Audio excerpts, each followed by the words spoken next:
અમારે બહુ જ સારા એક જજ સાહેબ છે, બીડી સોની સાહેબ, ફેમિલી કોર્ટમાં વર્ષો સુધી જજ રહ્યા અને બહુ પ્રતિષ્ઠિત, અને ડિસ્ટ્રિક્ટ જજ તરીકે પોતે રિટાયર થયા.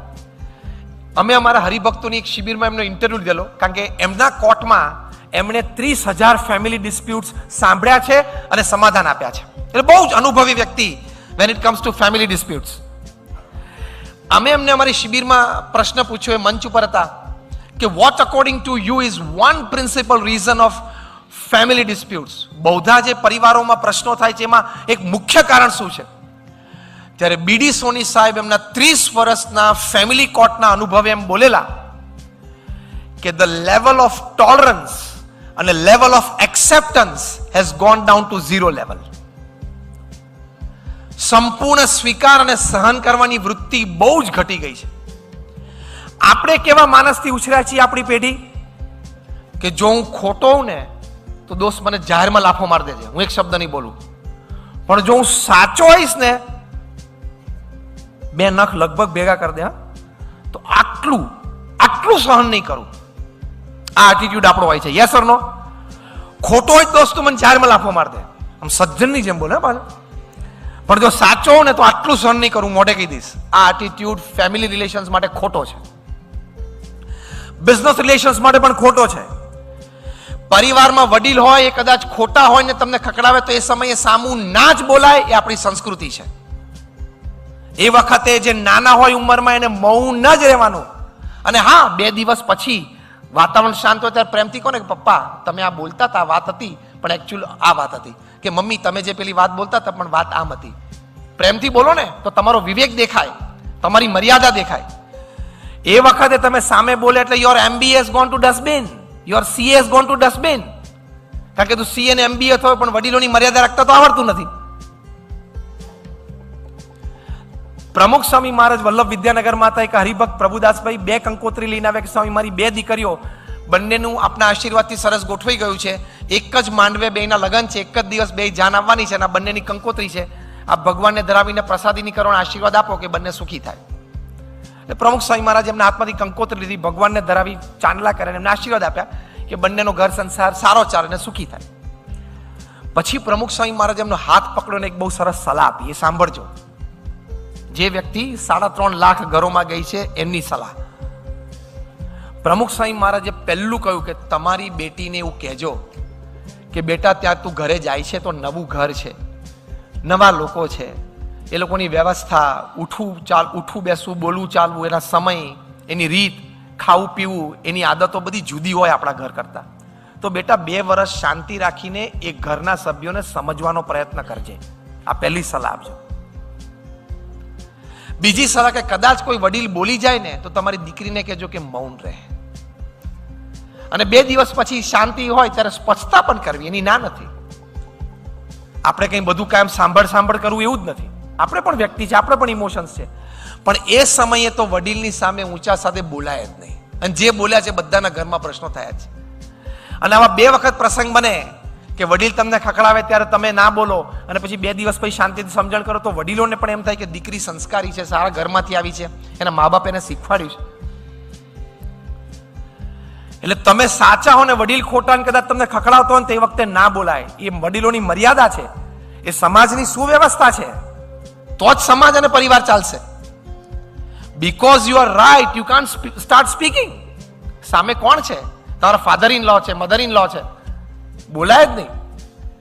આ તો બેટીને પહેલા દિવસે સલાહ આવે, બેટી જરાય ચિંતા ના કરીશ, કંઈક થાય ને તરત ફોન કરી દેજે. તમે બધા હશે એટલે સલાહ સાચી છે ને? This is wrong. You are spoiling your daughter's future. એ કે તને કહેવાનું બેટા હવે તારું એ ઘર છે, થોડુંક સહન કરવું પડે તો પણ બેટા ત્યાં રહેજે. તું ત્યાં રહે, એમાં એ ઘરની, અમારાની અને તારી બધાની આબરૂ ઇજ્જત છે. Now that home is your home. અને બેટા કોક વખત ઈચ્છા હોય તો મહિને 2 મહિને શાંતિથી એકાદ વખત ફોન કરજે, બાકી તું ત્યાં રહે શાંતિથી, અમે રાજી છીએ. રોજ સાંજે બેટા ફોન કરી જ દેજે. રોજ સાંજે ફોન કરે એટલે એના સાસુને શું થાય કે આ ઘરની બધી વાત ત્યાં કરતી લાગે, અને પછી પાછા પ્રશ્નો ઉભા થાય. અને રોજ સાંજે વાત કરે એમાં તથ્ય શું હોય? થેપલા કરે, પરોઠા કરે, એટલું જ હોય. એમાં કઈ લાંબુ હોય નહીં. રોજ સાંજે તમે કોકની સાથે 15 મિનિટ વાત કરો એટલે શું હોય? શું મેટર જ ના હોય કઈ.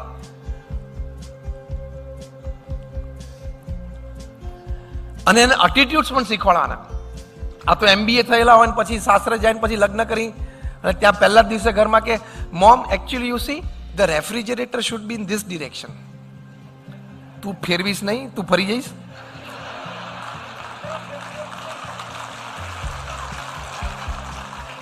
આ ડિરેક્શનમાં રેફ્રિજરેટર ઘરમાં 8 વર્ષથી બધાને ફાવી ગયું છે. હવે તું ફાવી જા, હવે તું ફવડાવી દે. આ તો બીજા જ દિવસે સજેશન ચાલુ કરે, કારણ કે એની મધર ઇન લો બિચારી 10 ધોરણ ને 12 ધોરણ. આ જનરેશન એવી છે કે એની મધર ઇન લો બહુ તો માન ગ્રેજ્યુએટ હોય ને આ MBA થઈને ગઈ હોય અને પછી આ સજેશન આપે.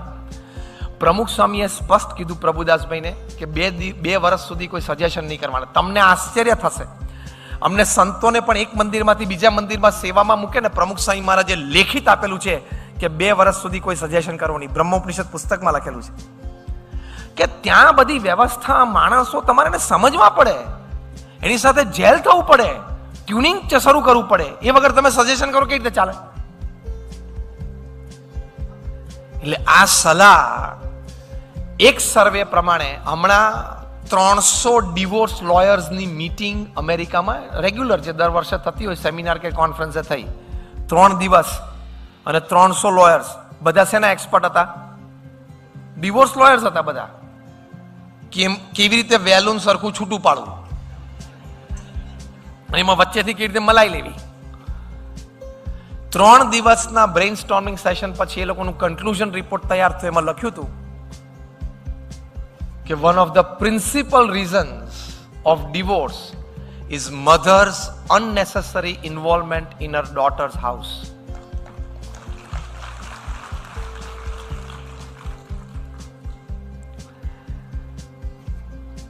એટલે દરેક માને એમ હોય કે મારો દીકરો શ્રવણ બને, પણ મારો જમાઈ શ્રવણ ના બનવો જોઈએ. શાંતિથી વિચારજો આ વાક્ય ઘરે જઈને. વિચારી લીધું? આટલું જલ્દી વિચાર્યું એટલે અનુભવ હશે. Just a lighter moment. એટલે જો આ સંસ્કાર, આવી અમુક સમજણ તમારે ક્લેરિટી કરી રાખવાની. બીજું, પતિ પત્ની વચ્ચે ફેમિલી ઇશ્યુઝમાં શું છે? ઈગો. અને સ્પેશિયલી અત્યારે કે બંને એડ્યુકેટેડ હોય, દીકરો હોય કે દીકરી હોય, ખૂબ સારા ભણાવવાના, એ લોકોને પગભર કરવાના જ, એ લોકોની પ્રોફેશનલ કરિયર પણ ડેવલપ થાય એની માટે પ્રયત્ન કરવો જ. પણ એને અન્ડરસ્ટેન્ડિંગ આપી કે બેટા compromise is life, adjustment is life, acceptance is life. તમે બધા વડીલો આગલી 2 રોમાં બેઠા છો, બધા વ્હાઈટ હેર વાળા, અને જેને લગ્ન જીવનના 30-40 વર્ષ પૂરા થઈ ગયા છે, એડજસ્ટમેન્ટ અને કોમ્પ્રોમાઇઝ ઉપર જ થયા છે ને? 100%. કોઈનું ધાર્યું કાયમ થતું નથી. ભૂલથી એક દિવસ તો ઘરમાં તમારું બધું ધાર્ય કરી બતાવો. રાત્રે 8 વાગે થાળી ટાઈમે ના આવે, કરી શું લઈશ તું? લે, રાતે 10 વાગ્યા સુધી ભૂખ્યો રાખશે એટલે બીજી દિવસે લાઈનમાં આવી જઈશ. Adjustment and compromise is life.